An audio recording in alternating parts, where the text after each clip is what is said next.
double time and double time feel are both terms that come up rather frequently in jazz. Now, I've been a jazz pianist for the majority of my life, and I play professionally as a jazz pianist and a jazz singer. And I got a great question from one of my members of the Versatile Musician membership who asked me, what is the difference between double time and double time feel? So in this video, I'm going to break it down for you. I'm Brenda Earl-Stokes. I'm the owner and creator of Piano and Voice. With Brenda, I make creative and practical resources for singers, pianists, and music educators. So we're going to talk about the difference between double time and double time feel. Double time means you do just that. You double the time. So if you are playing a song at 60 beats per minute, it means that you're just going to start playing the song twice as fast. So if you were playing it at 60 beats per minute, then you would double it and you would play the song at 120 beats per minute instead. So you are literally just making the song go twice as fast. In double time feel, this is the confusing one.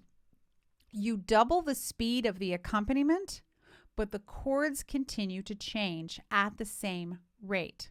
So the chords are still going by at 60 beats per minute, but the accompaniment is playing at 120 beats per minute. So this means that the speed of the melody and the duration of the chords stays the same while the band plays twice as fast. Okay? How do they do this? They do it by essentially turning the eighth notes of the original speed into quarter notes of the double time speed. Now, remember, talking about music is like dancing about architecture. I'm going to demonstrate. So I'm going to set my trusty metronome to 60 beats per minute, and I am going to play a little bit of polka dots and moonbeams. A country dance was being held in the garden. I felt a bump and heard, oh, I beg your pardon. In my frightened arms, polka dots and moonbeams, all around a pug-nosed dream. All right, so now you can hear it as just a traditional ballad. Now, what I'm going to do is I'm going to play it into double time. So these quarter notes are going to become the half notes. 1, 2, 3, 4, 1, 2, 3, 4. A country dance was being held in the garden. I felt a bump and heard, oh, I beg your pardon. Suddenly I saw polka dots and moonbeams all around a pug-nosed dream. So what I did is I literally played twice as fast, and that's what we call double time. Now, if I were to do this double time, I would probably have started much slower because it did feel a little bit too fast, but at least you get the idea, and I wanted to deal in round numbers. So that's what double time is. Now I'm going to show you what double time feel is.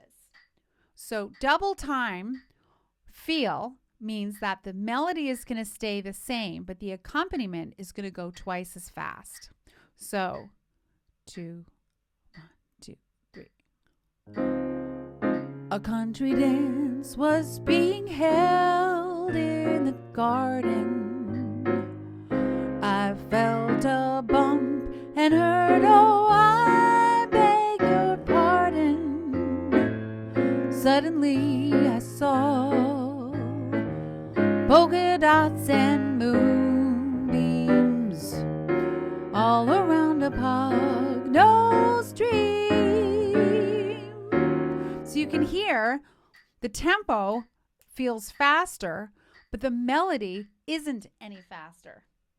The melody and the chords are going by at the same rate, but the band, aka me, is playing twice as fast. So that's what double time feel is. Double time feel is kind of a way sometimes to keep the energy of the song up. If the ballad is going on for a long time, it gives the rhythm section something to kind of build into. And I was playing kind of a broken like a double time feel. 2, 3. 1, 2, 3. Right? right? I wasn't full on walking a bass line, but you could do that if you wanted to. So 2, 3, 4. A country dance is being held in the garden. So you can see, I felt a bump and heard, well, I beg your pardon, that I'm doing the whole wazoo. And so the difference between that and double time is that the chords are still going by. The melody is the same as it was when we were playing it as a ballad. So I'm going to go back and forth between regular time, double time feel in that kind of broken feel, and then full on double time feel where I'm walking the bass line. And remember, this is double time feel. This is not double time. 2, 3, 4. A country dance was being held in the garden. Double time feel.